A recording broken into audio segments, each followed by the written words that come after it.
Really? The only multi-billion-dollar CEO that came out and was like, you know what? I'll just make less money.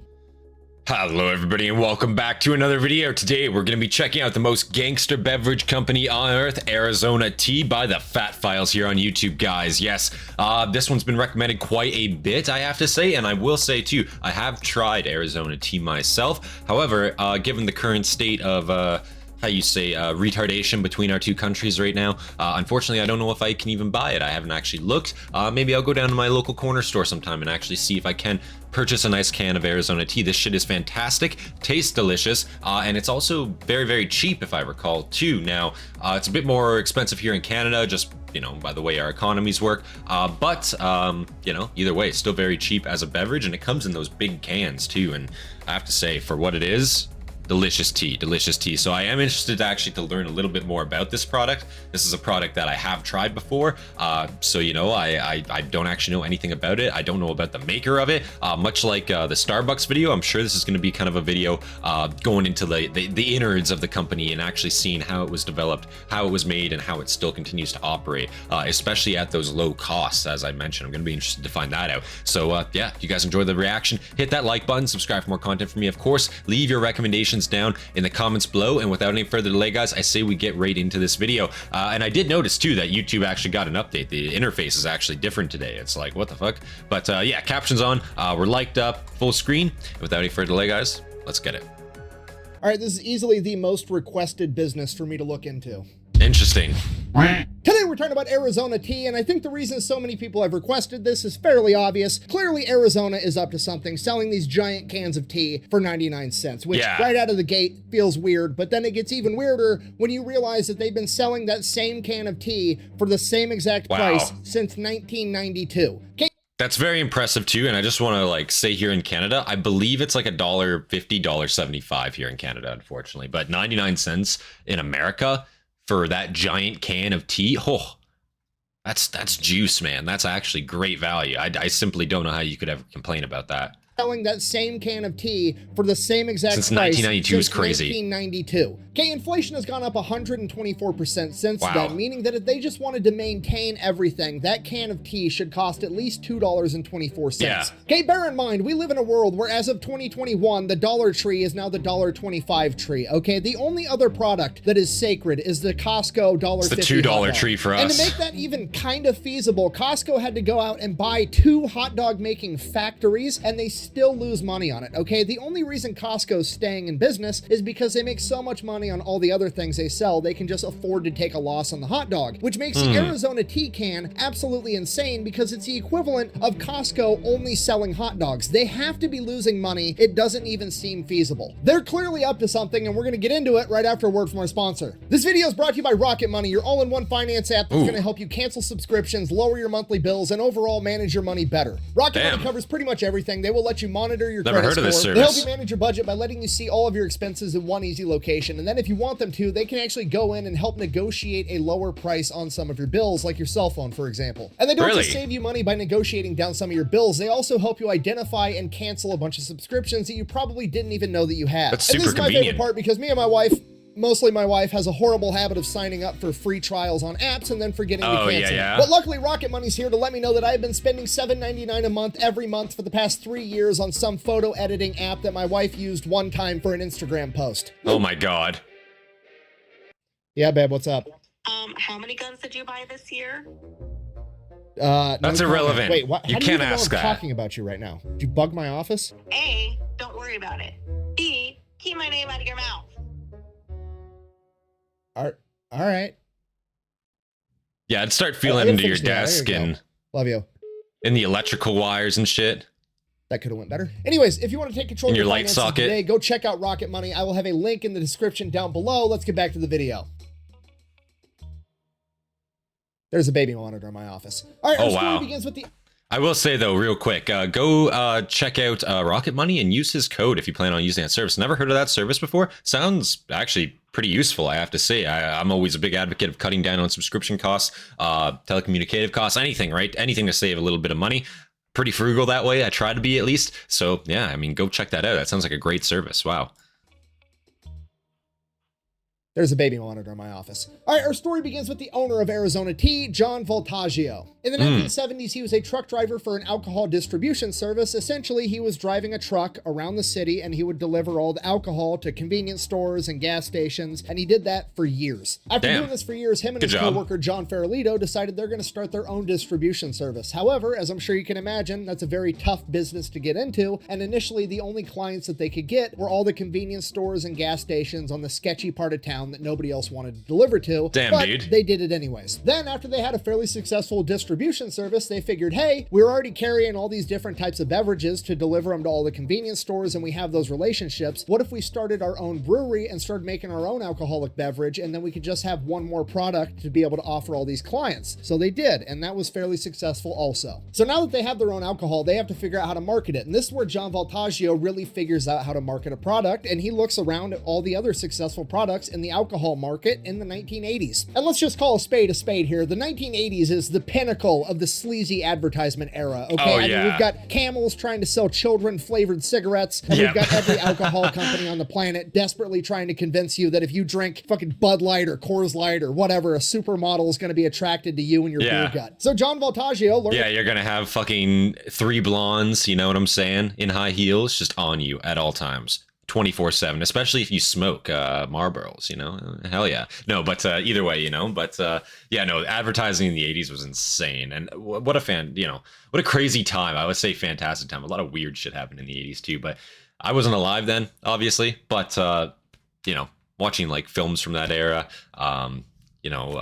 music from that era, seeing video footage, like live video footage from that era, definitely seems like an interesting time period. I would have liked to live through that, you know, and obviously I own a vehicle that was made in the 80s, 86, right? That C4 behind me there, that's a ZR1, so that's a 90s era, but same body style, different engine, but same thing, you know? Yeah, man, I'd love to have lived through the 80s, but unfortunately, you know, can't go back in time yet. Coors Light or whatever, a supermodel is going to be attracted to you and your beer gut. So John Voltaggio, learning how to market a product, he's like, okay, step 1, make it cool. Step 2, have a supermodel with huge cans, promote it. Easy. Literally. They then proceed to name their beer Midnight Dragon, which is the coolest fucking name for a beer I've ever heard, and this is in 2024. If you adjust for inflation, it had to have been way cooler back in the 1980s. Midnight Dragon today, in the 80s is insane. Name. Imagine going over to your buddy's house, he opens up the fridge. Oh, what did you want to drink? We've got Miller Lite and Midnight Dragon. I mean, at that point, you could literally be a Miller Lite guy, and you're still gonna try at least one Midnight Dragon. Yeah. You have to. That sounds awesome. Step 1, make it cool. Check. Step 2, make it sexy, right? Sex sells. I present to you their first ever advertisement, a beer poster of a model I could suck on this all night. Of Midnight Dragon with a straw, with the caption, I could suck on this all night. Damn! The fact that it's a 40 is just completely outrageous. Yeah, like that's the notion insane. that anyone in the history of mankind has ever been drinking a 40 while simultaneously also concerned about smearing their lipstick is just completely unhinged. Like, I need a part 2 of this beer advertisement. I know that straw doesn't reach the bottom of that 40. What happens when the straw doesn't reach anymore? Do you just throw it away and get another 40? Or are you going to be so drunk off the first 20 ounces you're not going to care about your lipstick anymore? I'm sorry, I'm getting sidetracked. Anyway, so this goes on until like 1990, and John Voltaggio, while he's delivering beer one day, there's another distributor there, and he's actually dropping off a bunch of Snapple. And John Voltaggio is just like captivated by it because it's the middle of winter. Why on earth would anybody be drinking iced tea in the middle of winter? It doesn't make any sense to him, but apparently a bunch of people enjoy it, so he's like, that's it. I'm gonna start selling tea. So iced tea is good year-round. Doesn't matter the season, doesn't matter what the weather is outside. A nice, refreshing iced tea is always welcomed. Always. No matter what, no matter where you are in the world, I don't think anyone will ever turn that shit down, no matter what. But apparently a bunch of people enjoy it, so he's like, that's it.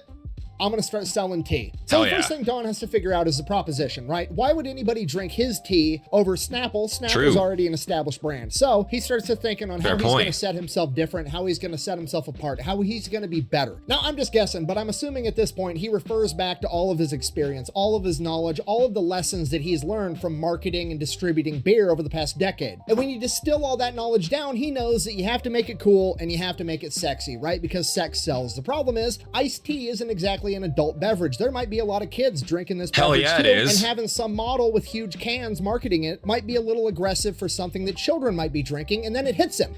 huge cans. We'll get rid of the model and just keep the giant cans. Okay, now like the textbook business term for this strategy is called a value proposition. Basically, he's decided that Snapple is 16 ounces and it costs like, I don't know, $1.29, whatever it costs. He's coming in and he's like, cool, I'm gonna sell more. I'm gonna sell 23 ounce cans and I'm gonna sell it for less. I'm gonna sell it for 99 cents. That's the value proposition. You're gonna get more for less. Okay, that's what a textbook's gonna tell you, but I'm dubbing this the big can strategy, right? Because we've seen this time and time again, okay? Think about Monster Energy. Monster Energy was not the first energy drink to ever hit the market. That was Red Bull. Monster Energy just came along and was like, oh hey, Red Bull's only selling these little 8-ounce cans of energy drinks. What if I doubled the size and sold 16-ounce cans and gave it an even cooler logo? Boom, multi-billion-dollar business right out of the gate.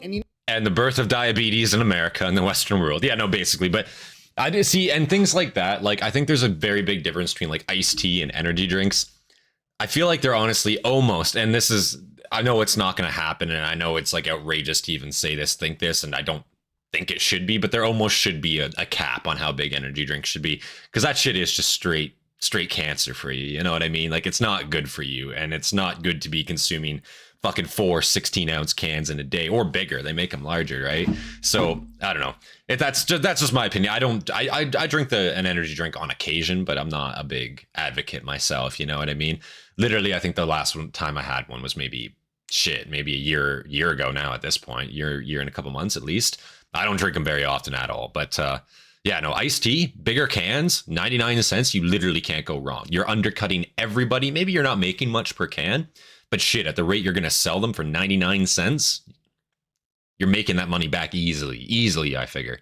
Cans and gave it an even cooler logo. Boom, multi-billion-dollar business right out of the gate. And you know the kicker with that, one of the top executives that helped initially launch Monster and market it was a top-level executive at Arizona previously, so he knew exactly what he was doing with the big can strategy. In Don Voltaggio's own words, his marketing strategy is, and I quote, put tea in a big can and paint it pretty. Okay, if you learn nothing else from this video, just remember, people like big cans. Did you say my name? Whoa. Oh, why? You said big cans. Yeah. Well, that was my nickname in high school. What? Yeah, Excuse me? Can I tell you that story? No. Yeah, so it all happened back in 2009. I was a freshman, and so all these boys were just like all like in my face.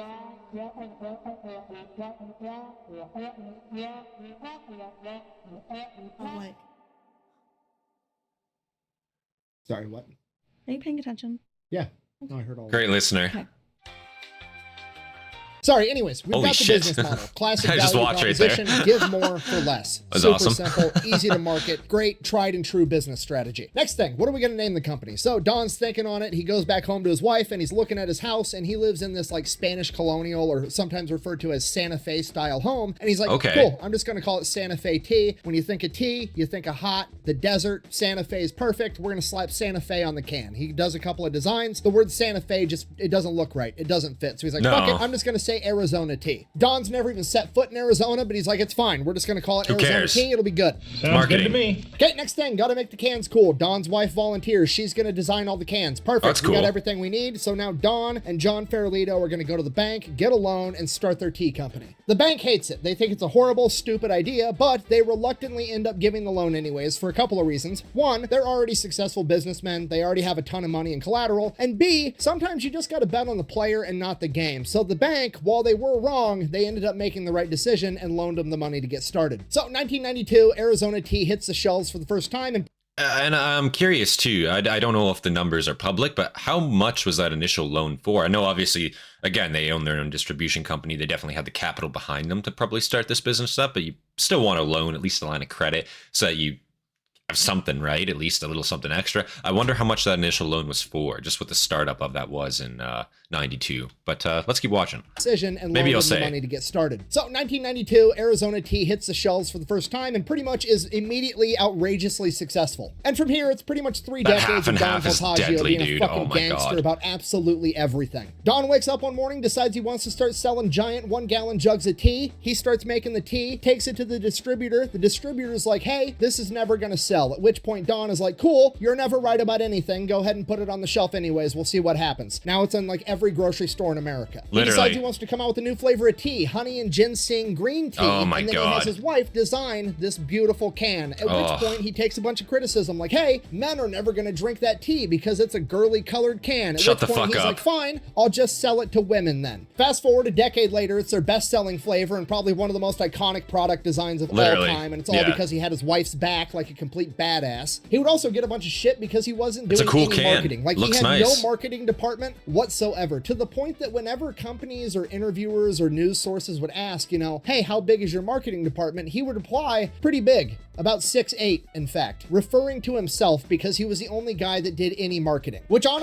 And I will say too, again, yeah, all you really need is an attractive can. Because like you look at that can, like that ginseng and honey, and you know, it just gives the impression that it's an upper class product just based on the design of it. They're beautiful cans. They look really upper class for such a cheap price, you know? So it gives that illusion of, oh my God, I'm buying like a good product. This is a decent product. Somebody put work into this, right? It's not just some bland label, you know, it doesn't, you know, but for 99 cents, you can't beat that price. You simply cannot. And it looks like a $3 product just in the can. They could sell that shit for $3 and people would still buy it just because of the can. Unironically, I bet.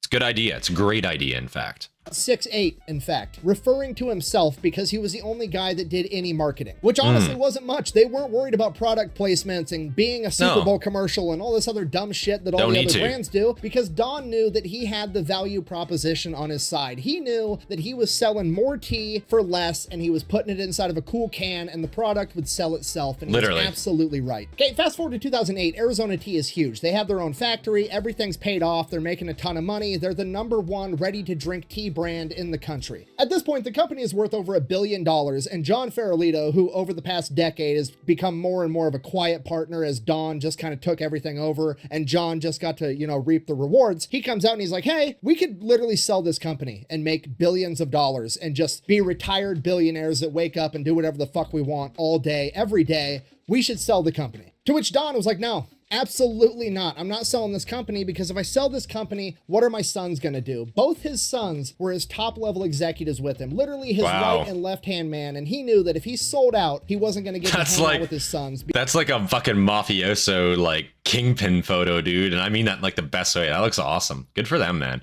Good for them. And for him wanting to keep it as a family business too. That's the thing we see with these ultra successful businesses. It's the ideal of the American dream. I hope they don't sell it. I'm thinking that the one partner might sell out. Maybe Don here will buy his share, hopefully. Literally his right and left hand man, and he knew that if he sold out, he wasn't going to get to hang out with his sons because every single day, Don Voltaggio has a 2-hour family-style lunch with both of his sons and his wife inside of his big-ass office in his factory. Okay, just so we're all on the same page, Don Voltaggio could have cashed out and been a billionaire with a fucking B and said, nah, I'd rather hang out with my kids. Go fuck yourself. That is the most gangster thing I think I've ever heard in my entire life. Truly. Like, imagine how his sons feel about him after that. You know what I mean? Like, imagine going to work with your brother and your dad all day, every day, knowing that the only reason that you're there right now was because your dad got offered to be a billionaire. Like, basically a king or an emperor of capitalism in America, essentially. Literally. Like, your dad could have just been like the guy doing whatever he wanted for the rest of his life. But no, he decided he was going to have your back instead, and now you get this awesome job with your family. Like, and it's unfortunate to say too, but after he passes, that's still a family business. They're getting his shares. The amount of money that they're making right now, you could be a billionaire in 2008. Nowadays, what the hell are they? You know, the amount of money they can gain, like, it's not a slowing down company. Like, they're always going to be there, I feel like. And the amount of profit that you could get just keeping your teeth in that game. Oh my God.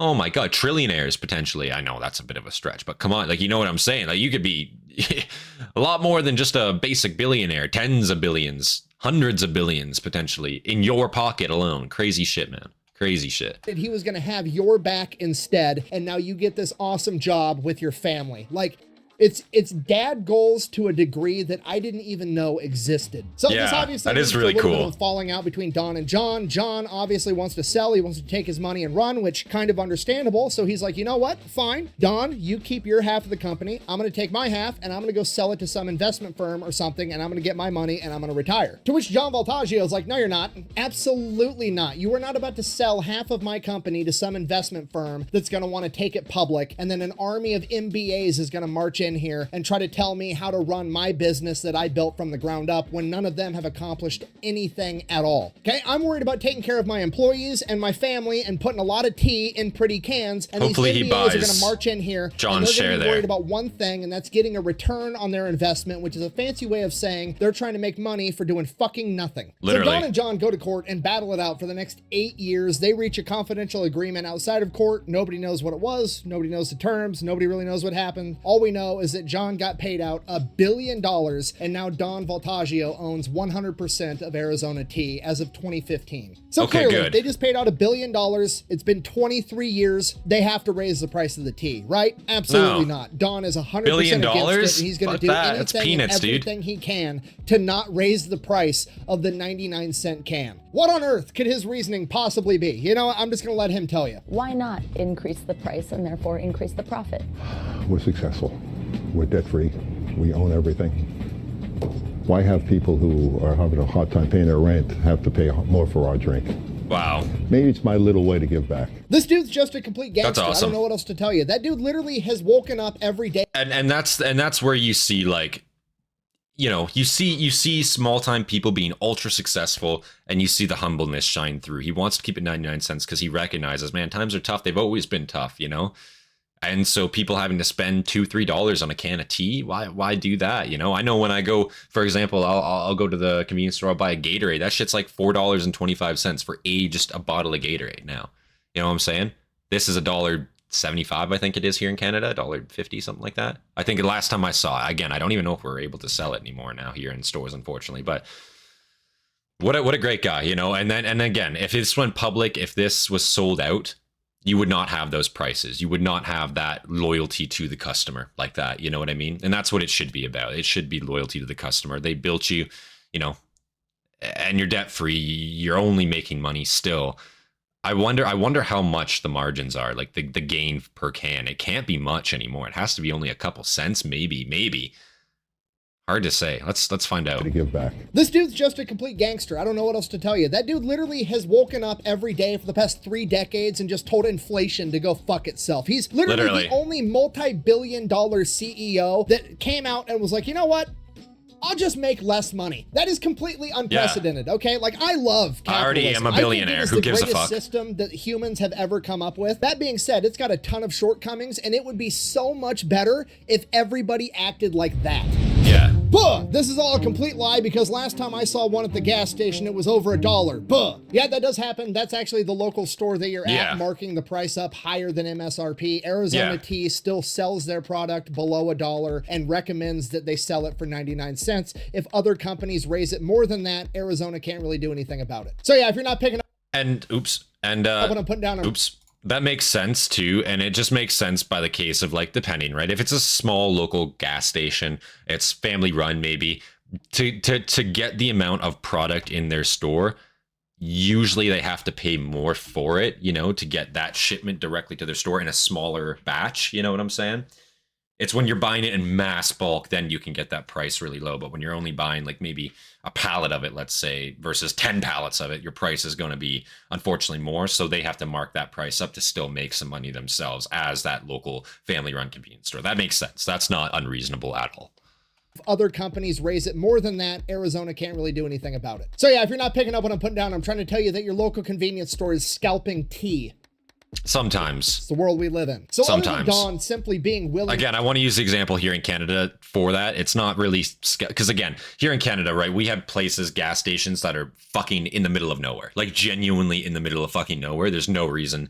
Unless you're driving by to go to another city or whatever have you, you're going 200 kilometers without seeing a fucking thing besides this gas station. For them to... And it's just like... And it's usually like a native gas station, whatever have you. For them to get a shipment of anything, it just costs them more. plain and simple, because it's a smaller batch. They don't need it in the mass quantities that these big brand stores would need.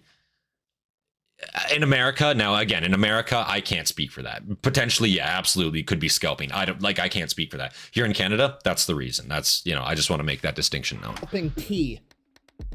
It's the world we live in. So other than Don simply being willing to just make less money, buy a smaller yacht, if you will, what else is Arizona Tea doing to cut costs to maintain this price point? Over time, they've done quite a few different things, one of which is they actually changed from selling 23-ounce cans to 22-ounce cans. And the reason they did that wasn't by selling, you know, 1 less ounce of tea is going to save us all this money. They didn't really give a shit about the tea itself. What they did was they went to the can manufacturer and said, hey, we want you to make our cans thinner and use 40% less aluminum so that we save a bunch of money on the raw material end. So they actually ended up making the can a tiny bit smaller and then making it significantly thinner all the way around and having a different top so that they could save a bunch of money on the can itself. In addition to that, they also figured they could save a bunch of money on fuel by not delivering their tea during the day to all the different stores. All their trucks run exclusively at night. Okay, just so we're all on the same page. Just so we're all hearing That's smart. And it's very cool, the workarounds they're going to keep that price and that cost to consumer very low.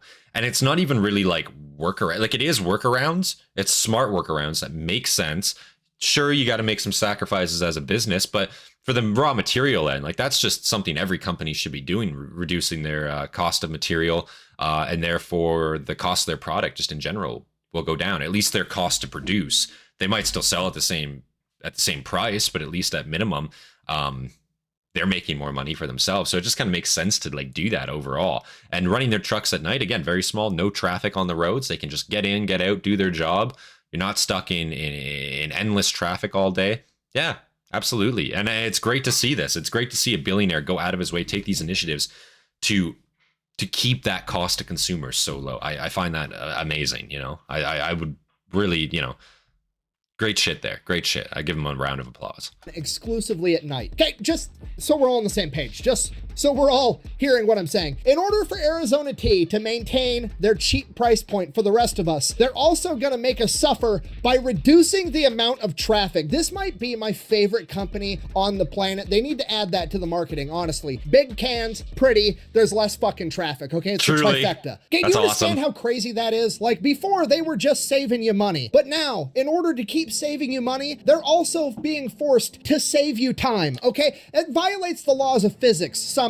It has to. Damn, Neil deGrasse Tyson! How are you doing? Holy shit. It's physics, Terry. It's physics. This is my new favorite company, okay? I don't even drink Arizona Tea. I'm starting today. Okay, that's it. That's all I got. I thought for sure Arizona Tea was going to be up to something like every other company I look into, but Doesn't no, seem they're like not up to anything nefarious. Nothing, they're not secretly being funded by the government. It's just Don Voltaggio, the owner, woke up every day for 30 years and decided to be a fucking badass. When they told him his 1-gallon jug of tea idea was dumb and it wasn't going to work, he said, cool, I'm going to go ahead and sell it anyways. And it worked. He believed in himself. When his wife designed this awesome can and they said, nobody's going to buy it because it's girly, he said, cool, I'm gonna sell it anyways. He believed in his wife and he was a good husband. When it came time to sell out, retire, and be a billionaire, he said, but then I'm not gonna get to hang out with my sons. He had his kids back. He was a good dad. And when the time came to raise prices because everybody else was doing it, he said, nah, I don't need to make more money. I'll just make less. He was a good person. And despite all of that, despite the fact that he did everything wrong and he put money last as the business owner and the guy running the show, he still ended up being a billionaire worth over $6 billion. And more importantly, he gets to have lunch with both of his boys every single day, which is something I don't think any other billionaire can say. And in a lot of ways, they're sitting at the round table, passing shit around. So in my opinion, cool. That's the key to Arizona Tea's success. Don't chase the money, chase the goal. The money will come after. Even if the goal is something as simple as putting a lot of tea in a big can and making it pretty. Wow. Thank you for watching. Best way to support the channel is go buy some merch over the FatElectrician.com. Quack bang out. Awesome. It's probably gonna be a little blurb here at the end, right? Excuse me. Yeah. I'm gonna go play with some big cans of my own. Oh no. Come on! What are you doing? Yikes. That's awesome, guys. Wow. What a great company, I have to say. Oh, what is this? What is this? Okay, there we go. What a great company, I have to say. That was fantastic to see just how they're able to keep costs low. And it's not even like, again, it's something that every company in theory should be doing, keeping them lowest cost to consumer. You know, again, times are tough, and I get, you know, wanting to make products quickly, pumping them out as quick as possible, and obviously having that markup on price. But again, like, once you're already a billionaire, if your company is private, you're not public, you know, it's not a bunch of shareholders greedy trying to get their buck, you know what I mean? You're able to literally say to yourself, fuck, I'm already a multi-millionaire, I'm already a billionaire. I don't really care if I have more money. I already have more money than I can literally spend in a lifetime. Doesn't matter. And I'm making more daily. Shit, I don't care how expensive the product is. Make it as cheap as possible. Why not? You know, like, that's genuinely, why not? Like, there's no reason not to do that at that point. If you have a private company, you don't have shareholders, yeah, man, just be a good dude. That's all it is. And it's very cool to see a company that's actually willing to do that. Especially a company that I've purchased and I enjoy, you know, like, this is a product that, again, I've bought in the past. I really enjoy the product. I think I've tried 3 or 4 flavors. As I say, that half and half iced tea lemonade. Oh my, that shit's delicious, dude. That shit's delicious. I actually, might go get a can of that today, actually. But yeah, guys, if you guys enjoyed this reaction, hit that like button, subscribe for more content from me. Of course, leave your recommendations down in the comments below. I love hearing what you guys have to recommend to me. And big thank you, of course, to all of our members, all of our Hastati, our Triarii, Principe, Dagenhart, and of course, our Prefect, Hobbit. I appreciate you guys. You guys inspire me to make more content for you guys most days throughout the week. And without any further delay, guys, this has been Centurion. I'll see you guys in the next one. Peace, guys.